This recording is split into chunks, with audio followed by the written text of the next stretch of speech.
শাফিকুর রহমান ও বিথির সর্বোচ্চ শাস্তি নিশ্চিত হোক। একটা 11 বছরের বাচ্চাকে যেভাবে তারা নির্যাতন করেছে, খন্তি গরম করে শরীরে বিভিন্ন জায়গায় সেক দিয়েছে, ওই 11 বছরের মেয়ে পুরো শরীরে আঘাতের চিহ্ন, কতটা অমানবিক পাশবিক নির্যাতন করেছে। মধ্যযুগীয় বর্বরতাকেও এরা হার মানিয়েছে। সাধারণ মানুষ পেটের দায়ে তাদের প্রিয় সন্তানকে অন্যের বাড়িতে রাখে শুধুমাত্র যেন খেয়ে পড়ে বেঁচে থাকে তার জন্য।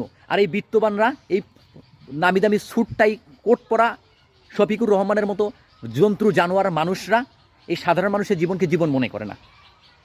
এরা দুটো খাবার দেওয়ার পরে তাদের ইচ্ছা মতো অমানবিক অমানসিক নির্যাতন চালায় সাধারণ মানুষদের উপরে। তাই এই শাফিকুর রহমান এবং তার স্ত্রীর সর্বোচ্চ শাস্তি হোক। কোর্ট অবশ্য তাদেরকে নামঞ্জুর করেছে, জামিন দেয়নি, জামিন দেওয়া যাবে না। এই অপরাধীর সর্বোচ্চ শাস্তি নিশ্চিত হোক, ভবিষ্যতে যাতে এই সাধারণ এবং এই শিশুদের উপরে কোনো ধরনের অমানবিক নির্যাতন না হয় এদের শাস্তি দেখে।